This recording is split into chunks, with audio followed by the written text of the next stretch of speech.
Hello, my name is Michael Parker, and this is episode 17 of Antidote. Today, as Greece falls into default, and my own country, the United States of America, stares directly into the jaws of the greatest corporate takeover of all time, I cannot say that I'm happy. I'm very disturbed. I am, however, pleased to tell you that I have a guest today who can discuss this with us. He is a lifelong public servant of his own country. His name is the Honorable Paul Hellyer.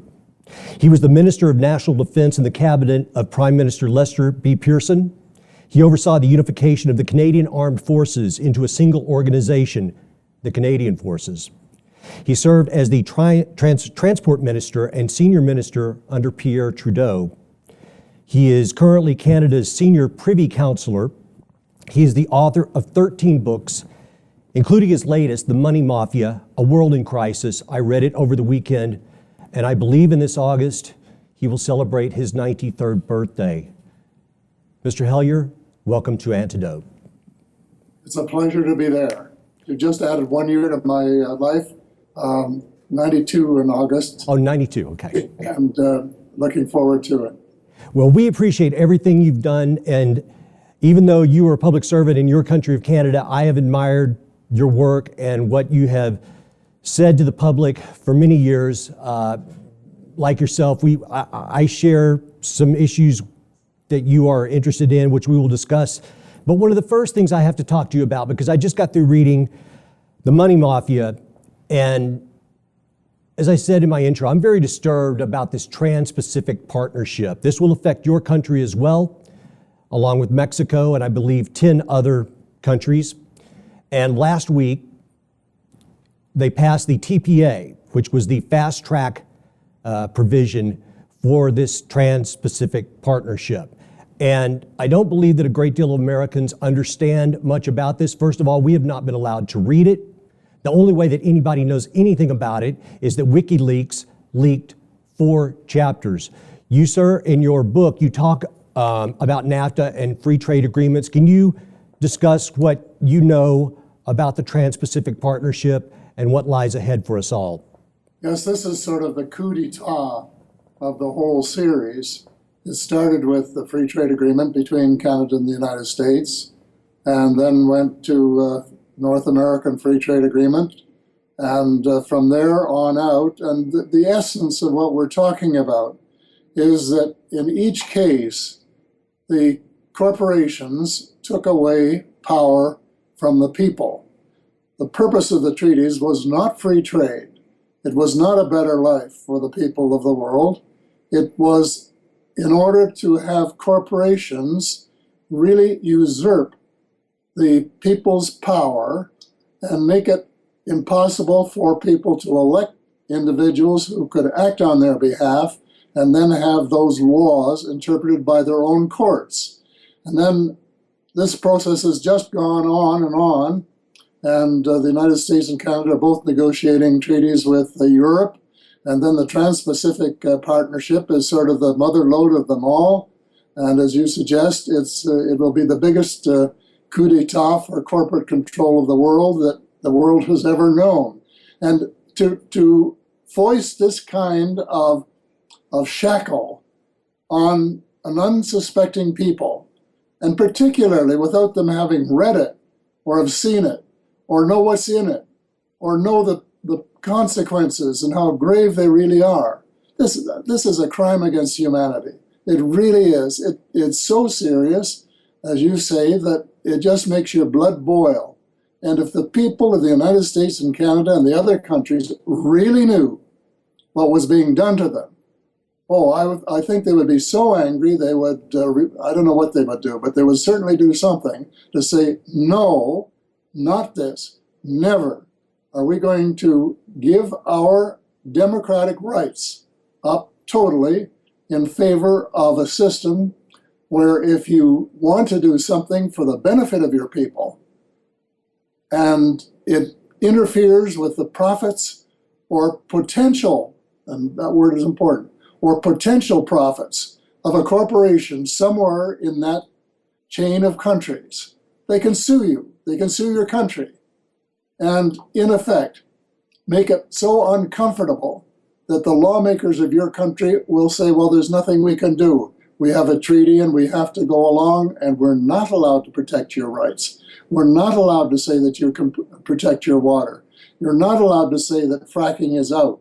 Or we're not allowed to say that you don't have to allow this particular medicine into your country and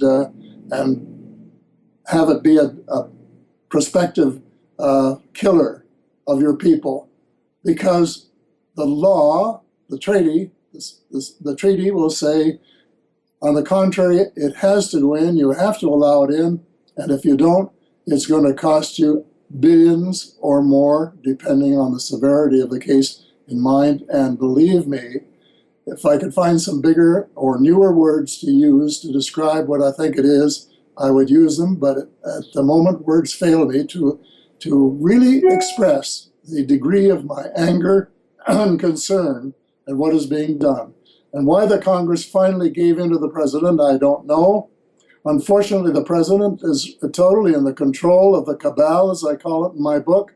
They are running the United States. They are running most of the world. And democracy, as we have known it, and as have millions of people died on the battlefronts of Europe to protect us and protect our rights, it is all going up in smoke. And if that isn't a sad day for the world, I don't know what is.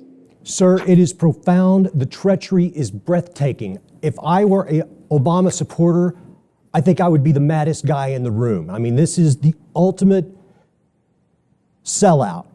And Obama and the leadership within the Republican Party, and some on the Democratic side as well, have bought into this thing hook, line, and sinker. It is devastating. It is unbelievable to me that men of honor would stand for something like this. And it shocks me. I cannot believe it. I feel like a great political act of sleight of hand occurred last week. That's exactly the best way to describe it. And I personally think that most of the politicians were going along with it, really haven't a clue of what's going on in the world. They're just being briefed by almost some people who have been put into their offices to advise them. They're chosen advisors who have been put there by the cabal as moles, as you would call them in wartime. And this is really a war between the elite, between the rich people of the world and the poor people of the world. And the rich are finally saying, aha, finally, we're getting into a situation where you can no longer put limits on us, where you can no longer control us, because the treaties are going to say that we have the final word and not the people you elect. And as you say, if that isn't treachery, I don't know what is. I do not understand why the American Congress would give in to this. I believe that Obama, as many presidents before him, are essentially puppets. And however, Congress, for them to voluntarily abdicate our national sovereignty blows my mind. I cannot understand it. And unfortunately, I think a large part of the American population, I'm guessing the same in Canada, I can't speak for them, but this has been made so complex with the use of the acronyms, the TPA, the TPP, the TISA thing that's coming up next. This is made so complex, it's in utter secrecy. From what they say, the Congress people that get to see anything had to go into a room, look at it a page at a time. They were not allowed to take notes, and then they had to leave. It's just, I mean, this is not the democracy. This is not the country that I thought that I grew up in, and I am just sick about it.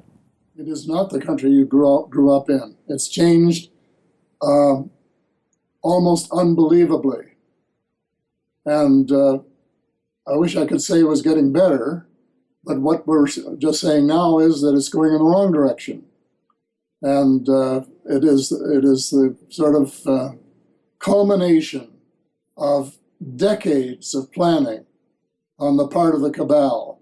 And for the people who haven't read my book, the cabal I sort of describe as an organization, a very loose organization, which began originally with the Council on Foreign Relations in the early 40s when they decided to build an empire bigger than the one that was being planned by the Germans at the time. And over the years, it has expanded to include the Bilderbergers, the most secretive of the three groups, and then the Trilateral Commission, and I call these three the Three Sisters. And then at the apex of this organization is the banking cartel, which, would you believe, have managed to have taken over a monopoly to create money for the people when the people own the patent. But this little group of people have taken over the monopoly to create money, and you can see what happens by just looking at Greece and other countries where they have austerity economics at the present time. And then underneath that organization is the oil cartel, which is willing to see the world go up in flames rather than have any curbs put on their operations and transformation to a clean energy society before it's too late. And then, of course, the heads of the transnational corporations were the big winners, the giant winners in all of this stuff, especially in the so-called trade treaties, when they're not trade treaties at all. That's not what they're all about. And then, of course, in the Cabal, the next echelon below that are the intelligence agencies, primarily American, but not exclusively, because there are some others involved too. But certainly the CIA, the FBI, and the NSA are big players in this whole sort of take over the world operation. And then beneath that, of course, the big slice of the American military, which no longer reports to the president except in principle. And the principle has been broken time and time and time again in the last 60 years. And so this is what's going on. And this TPP is sort of, well, finally, we gotcha. We've been building this thing up step by step, layer by layer for decades. And now this is, we're putting the chokehold on you, and there's no way that you're going to be able to get out of it. The way that I'm understanding this TPA, the Trade Protection Authorization, or whatever the acronym meant last week, the scary thing about it to me, this fast track now means that when the White House finally presents whatever this TPP is, Congress will only have an up or down vote on it. There will be no amendments. You will not be able to change it. And it is a living document. It is a treaty, which makes it different than a simple agreement. I mean, the mind boggles. And from what I understand, currently, like in a country in New Zealand, and I believe Togo as well, Philip Morris is suing those countries because those countries had the gall to require that cigarette companies put a warning label on their packaging like we have here in the United States. So, as you mentioned earlier, Philip Morris and some of these companies are now suing those countries for perceived possible future profits. If that is not stagecoach robbery, I can't imagine. It's just unbelievable. Right, absolutely right. And that's what it's all about. That's a perfect example. And it just goes on and on and on until it makes you sick. I don't understand why. I don't know where it is in Canada, and you can inform me, but I just don't understand why our own public servants are agreeable to this. I don't know what they think they're getting. I'm not going to pretend that they're all honorable men or that they're all bad men. I don't even understand why you would want to be a politician in your country if you're not a sincere adherent to the Constitution or documents that found that country. They're kept in total ignorance. And this is true right across the board. 2 years ago, in May of 2013, I was part of a group in Washington that had been put together to give witness to some former Congress people about the UFO phenomenon. Yes. And we had 6 people there who had served in Congress, and when we started with them on Monday morning, they were all skeptics. There wasn't a single believer. in UFOs. By the end of the week, we had one holdout. By the end of the week, with 40 witnesses, they all understood and believed. But these people were in Congress and had voted, without knowing it, trillions of dollars for the United States to replicate alien technology that came to Earth by means of UFOs. Except they weren't UFOs, they were just flying objects that came from other star systems and landed on American soil and helped the U.S. forces to use the technology and to replicate it. But this is, I mean, it is a whole, I don't know what the word is, a whole spectrum of secrecy. Yes. Yes. And it goes right back to, Roswell. We've been talking, I was at a conference over the weekend, 3-day conference, and there were many ufologists there from the United States, including some of the best ones. And Roswell, of course, always comes up at some stage. But in 1947, there were 2 crashes there, and one was reported, and the commanding officer of the Air Force Base there put out a press release saying that they had recovered a disc, and it was in the local press. Later that day, his boss, Brigadier General Roger Ramey, put out another press release saying, no, that was a mistake. This was a Raman device. It was held aloft by neoprene balloons, and it was not a flying saucer. The first was the truth. The second was a lie. The second became the cornerstone lie of a whole, a whole building, a whole structure of lies that has engulfed the country, and especially its public servants, for 68 years, because they have been telling the same lies right down to the present time. So it's this kind of atmosphere, and it's this kind of cover-up of everything that's important. If Congress, for example, can provide hundreds of billions of dollars and maybe trillions of dollars for space travel and so on, and not even know it, well, this raises the question, what is in those treaties? Mm-hmm. What are they keeping back from us? Why don't they tell us the truth? I mean, who are we that we should not be told the truth?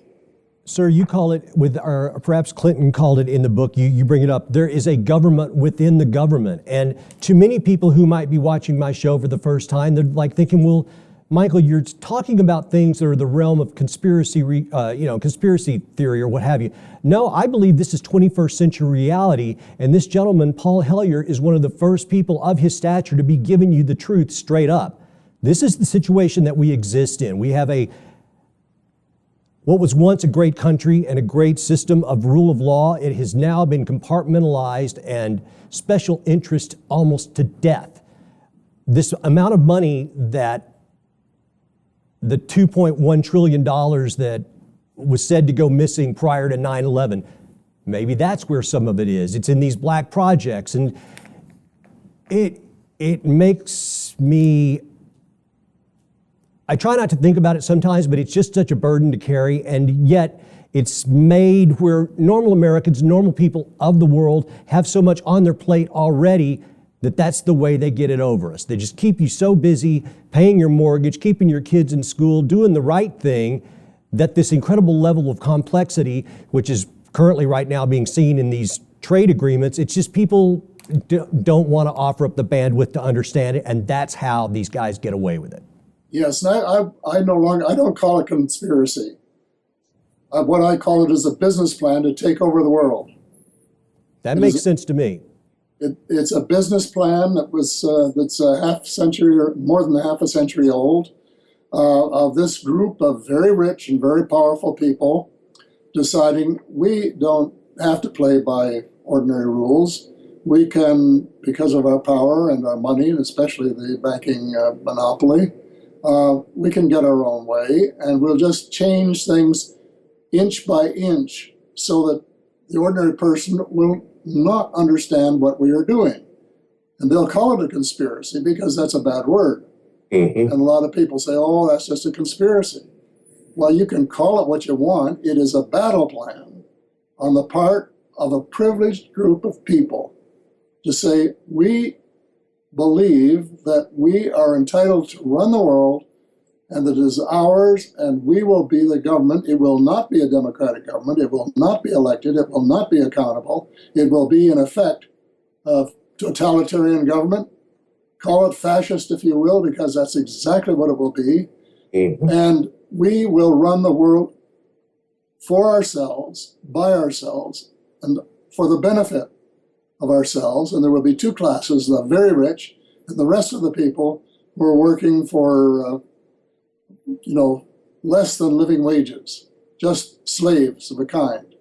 And we've already become slaves to debt, which is the reason we're having these financial crises all over the world, and countries like Greece are going down, and could be others if the people running the world have their say and if the system isn't changed. But this didn't happen by accident.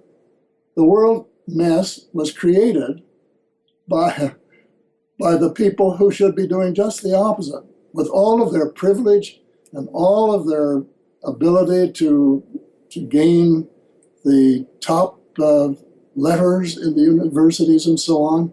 They should be saying, we want to work for the benefit of all of the people of the world. We'd like to see a world where everyone has enough to eat. And, for half the U.S. Expenditure on defense, they could eliminate poverty all over the world. But it's just a matter of morality and a handful of people saying, we are not bound by the rules of decency. We are not bound by the precepts of the founding fathers. We are not bound by the Constitution of the United States. We will make our own rules. We will make our own laws. And pretty soon, you won't have any rights left at all.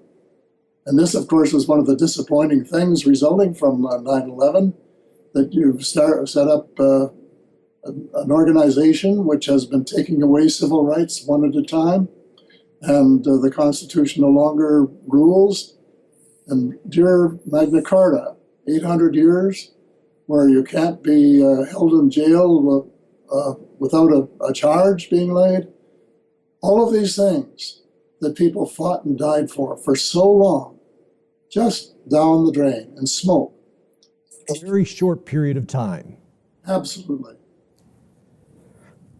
When you were in office, did you feel at that time, I know you were a very busy man, you were unifying the armed forces, people have asked you about UFOs and things, but did you feel at that time that you had a sense that these types of things were coming, that there would be this great corporate sellout that we're all looking at now and this new world order? It really is a new world order. People can make fun of it if they want, but that is what it is.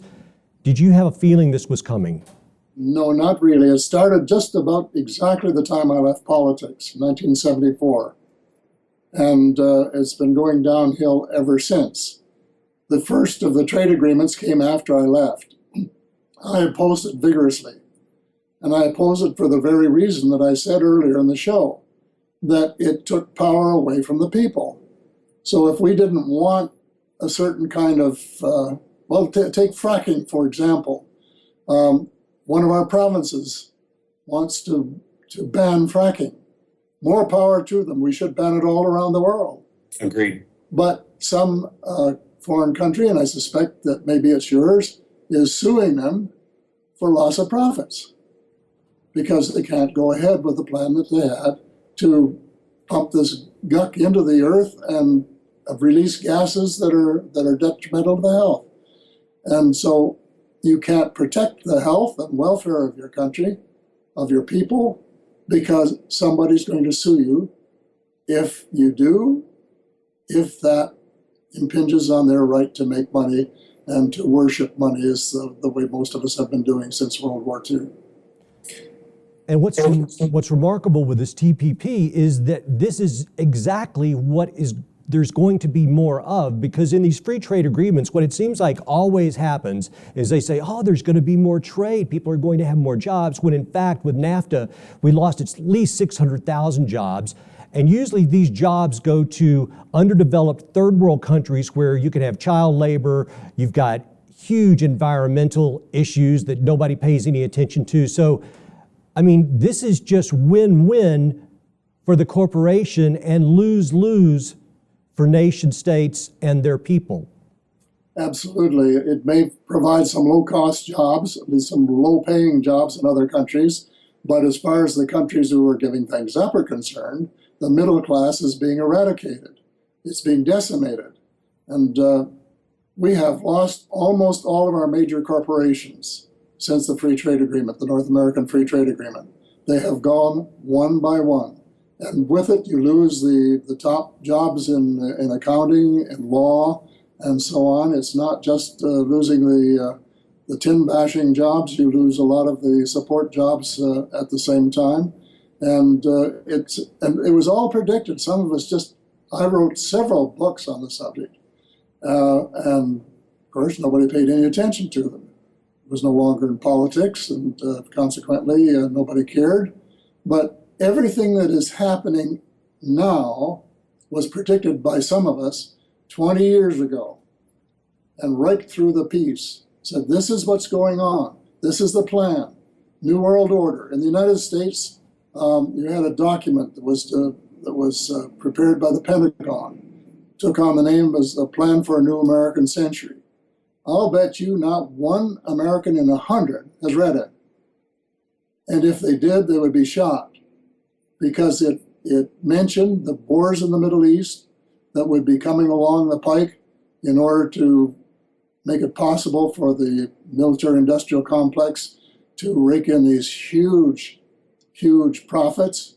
And for the banks, the same way, because under the present system where all the money is created by debt, as debt, and there's no other kind of money created, which is absolute nonsense. But as long as it goes on the way it does, if you have these wars one after the other, then you have to go further and further into debt to finance them.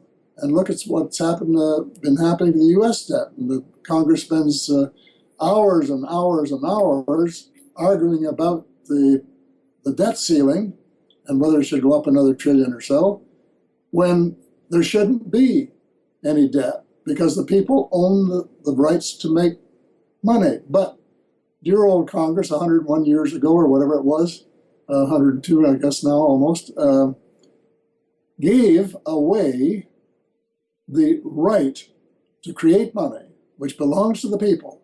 The people own the patent to create money. Yes, sir.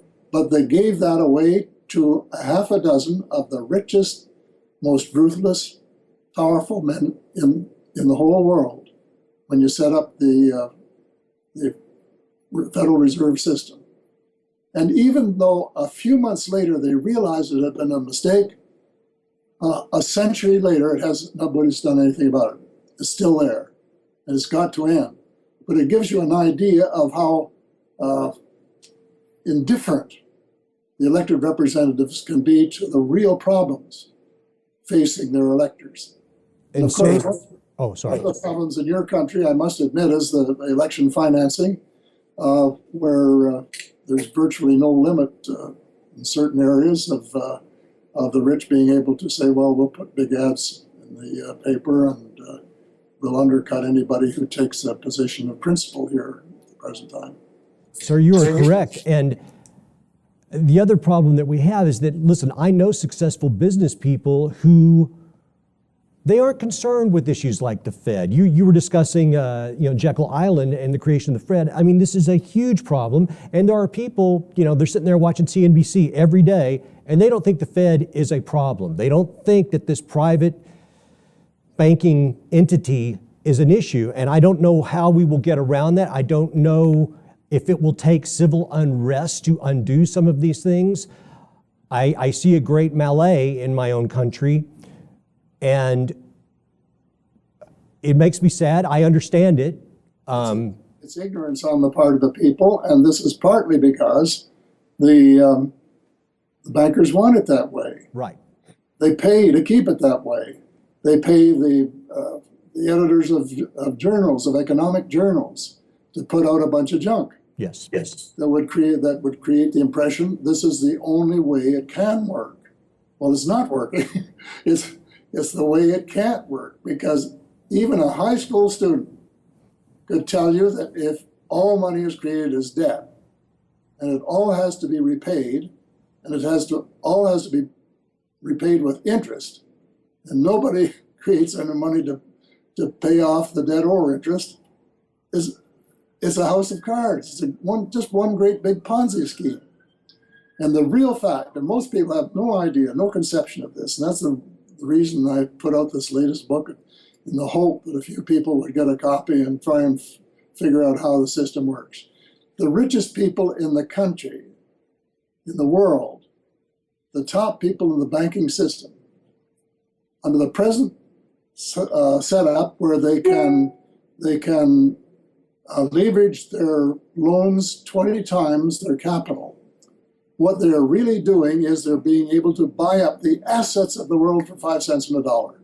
Yes. Now, how many people can buy up assets for 5 cents on a dollar? A building, a port, a ship, an airplane, agricultural land, prime agricultural land for 5 cents on the dollar. Nobody except people with bank charters. And that's the reason, in one of your papers just a few weeks ago, it was reported that 80 families, 80, own half the wealth in the world. A year ago, it was 88 families. Now it's 80.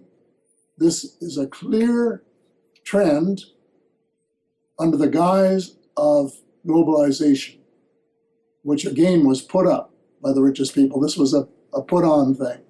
And I wrote a couple of books, one of them in particular that just exactly exposed what was going to happen and why. Nobody pays any attention, and they get away with this globalization on the basis of, it's going to make everybody richer in the world. Well, on the contrary, I'm sorry to tell you, it's not going to make everybody richer. It's making everybody poorer, except those 80 families at the top who are raking in the assets, like you take them if you've got everything off the board of a game of some kind. I'm taking all that in.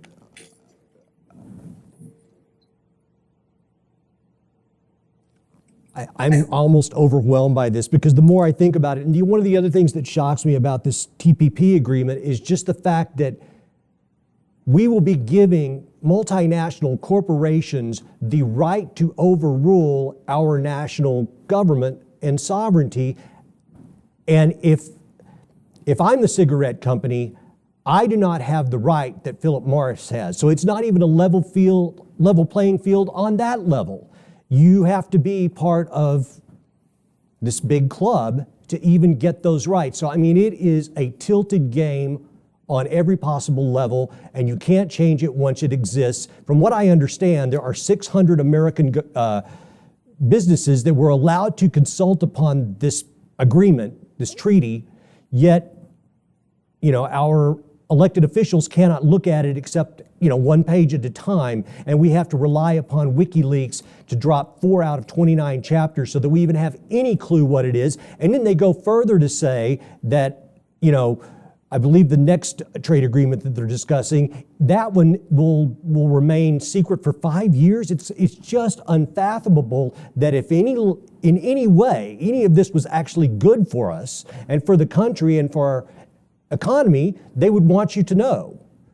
But the fact that it's secret, created in secret, kept in secret, you can only view it in secret, I think tells you everything you need to know about it. Don't you think it's ironic that WikiLeaks are considered traitors and criminals? And I've got to be honest, I've always actually liked WikiLeaks. And I actually like Edward Snowden as well. And the deal is, I don't agree with these actions all the time, but the truth must arise in whatever medium it takes to get there. In order to maintain democracy and liberty and freedom and the rule of law, the truth has to emerge. And if it takes these types of practices and people to make that happen, by God, let it happen. It's wrong when the elected officials refuse to give us the truth. Yes. and then say nasty things about a few people that try and give us a little bit of the truth. Agreed. But that is a desperation move. That's the kind of thing you're driven to when you see what's going on, just as we're discussing now. And you feel so helpless and hopeless and say, where on earth are some people who are going to stand up and say, enough of this? We're going to stop the trend and we're going to reverse it. And we're going to stop the trend of having wars all the time just in order to keep the big arms companies in profits. We're going to start doing some wonderful things for the people for a change. Sir, I'm going to change gears for a little bit because initially when I invited you on, I wanted to discuss the UFO ET hypothesis at length, and then this thing with TPP has come up, and it's just, I had to address that because I wanted to hear your thoughts on it, having just read your book. But let's move over to the UFO hypothesis.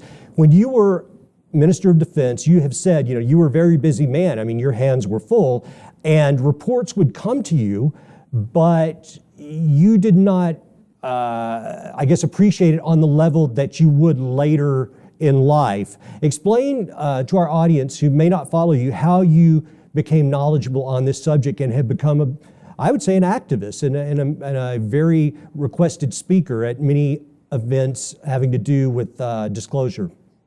Well, at the time, I got sightings reports, and I didn't really have even time to look at them because I was so busy. But they were very similar to sighting reports in the United Kingdom and in the United States. About 80% of them were natural phenomena, and the other 20% were genuine UFOs. And that's about all I knew on the subject in those days.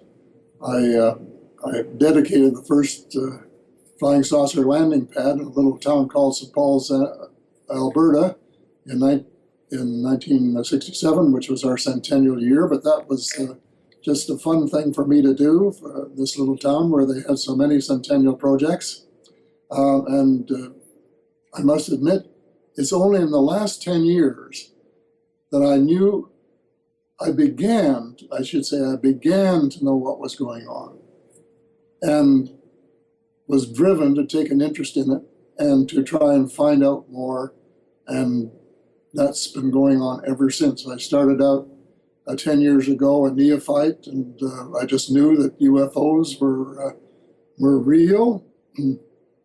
I had been given information by a young man in Ottawa, and I hadn't time to read it, but eventually he had me listen to an ABC program put on by the late Philip Jennings. Peter Jennings show. Mm-hmm. I remember saying to myself, well, why would all these former Air Force pilots and commercial pilots and air traffic controllers and policemen say that they'd seen UFOs if they hadn't? Agreed. Why would they lie? And it didn't seem logical to me, even if they had to put a little bit of a disclaimer at the end of the program to please the people that wanted to be pleased. I just couldn't fathom them going on and saying we saw flying discs go overhead and that they would have made, and so many of them especially, would have made this up. Not so. Anyway, one of the things that this young man called Pierre sent me was a book called The Day After Roswell by Lieutenant Colonel Philip Corso, former U.S. intelligence officer in the Army. And I won't go into the whole story. It was because it's too long and we haven't got time and I haven't got enough voice left to go into it. But I took it on a holiday 10 years ago this summer. And 10 years ago this summer, in August, I was reading it and said, this isn't like The Life of Pi that I read last year when I couldn't find this book, which by the end I realized was fiction. This sounds like the real thing because I recognized the names of the generals and the Air Force bases that were mentioned from my days in national defense. And interestingly enough, a nephew came along, said, "What are you reading?" I told him. He said, "Well, I'm a skeptic." I said, "Well, you're entitled to be a skeptic." At the time, I said it was a free country, more or less. And I would say less today. And so he went home, and 2 days later, he phoned and said, "I phoned the general and told him what you were reading." And he said, "Every word is true and more." And I had finished the book by then and was completely convinced that it was genuine. And I just accidentally had been invited to speak at a UFO thing in Toronto at the university in September. And I had absolutely no thought whatsoever of accepting, but I must confess, sometimes I procrastinated a little bit, and I just hadn't got around to telling them. Sure. So after reading it, I said, "Hey, there are huge issues here. Is the United States Air Force trying to shoot these people down? How much money is going into this? Why don't the American people know how much money it's costing to back engineer all of these this foreign technology?" Huge issues that were not in the public domain and still aren't in the official sense. And so I had an entirely different view. I had two hurdles to overcome. One was I was getting married a week later to the widow of my former best friend ever. And she and I had been, our spouses have been a foursome for 25 years. She's a wonderful girl, and I asked her to marry me. And so I phoned her, told her what I thought I should do. And she said, well, frankly, she wasn't very enthusiastic, but said, if you feel it's important to do that, go ahead and do it. So I did. And but not before checking with the general. I had met him at an air show, and so I asked my nephew for his number and to give him a heads up that I would be calling. So I called him. Before I could say, hello, how are you? He said, every word is true and more. And he spent 20 minutes telling me about the more, to the extent that he could within his oath. And he said there had been face-to-face meetings between United States officials and beings from other star systems, period. So with this assurance, I went to the symposium or others, and I was the fourth speaker and followed three very erudite and knowledgeable ufologists. And the main thing I said in my short speech was that UFOs are as real as the airplanes flying overhead, period. No, I hear or I think or whatever, it was, they are as real as the airplanes flying overhead. And I knew it to be true, and it was true then, it's true today. I agree. So then I had told my wife it would be just a one-off, and I didn't really deliberately mislead her because I kind of thought that would be the end of it. Well, of course, it was just the beginning.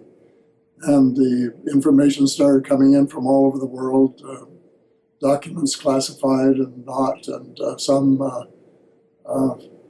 there was some chaff in with the wheat, but I'm an old farm boy, I could soon figure out what was what. And books came in from everywhere, from really polished ufologists. I read every single one of them. I'm still reading them today. I was at a 3-day event over the weekend, and I got several new books, and I'm going to read them in my holiday starting the day after tomorrow. And I have just my knowledge and my understanding, not just of the UFO part of the thing. It is just sort of the icing on the cake, or the bottom of the cake, or something rather. But the implications for mankind, humankind, of what they are and where they come from and what they're up to, and the collaboration for the last 68 years between the U.S. Armed Forces and certain species and all of this thing. And it's just like a giant scroll. It just keeps opening up like so in front of my eyes, and it's fascinating. It's just the problem is you can't keep up with it because there's so much to learn. The best line in my previous book, which was called Light at the End of the Tunnel, was that I didn't know how much I didn't know because I didn't know how much there was to know. And that's just as true today as it was when I wrote it 5 years ago. Sir, and I think we have to leave it there because that is exactly right. And the wise man knows that he doesn't know it all. Mr. Hellyer, I really appreciate this. I admire you, and I admire the fact that a man of your stature is saying the things that you're saying, because I know that there are other people that have this knowledge who will not speak to it. And you do, and to many like myself, you are a hero, and I appreciate very much what you do. I hope you continue to do it for a long time, and I hope that you will come back on our show in the future. And this has just been very enjoyable for me. Thank you for the opportunity, and both of us should keep up the work because you never know when we'll influence somebody that will do something about it. Thank you so much. Ladies and gentlemen, my name is Michael Parker. This has been episode 17 of Antidote. And yes, we're on the precipice. It doesn't mean we have to jump into the jaws of the monster. But it would be good if we paid close attention and we're not in fear of speaking our minds. So today, before I sign off, I just ask you, take a little look into this TPP. Take a look into the TPA. Think about what this means. Think about what it's going to mean to your family. Think about, many of us are already in financial straits, and we don't want more of that. The strength of a country is the strength of its people, not companies built around it that have rights that you do not. So with that in mind, I say thank you for watching. Please share this with your friends and family. Until next week, you, me, every single one of us, we are the antidote.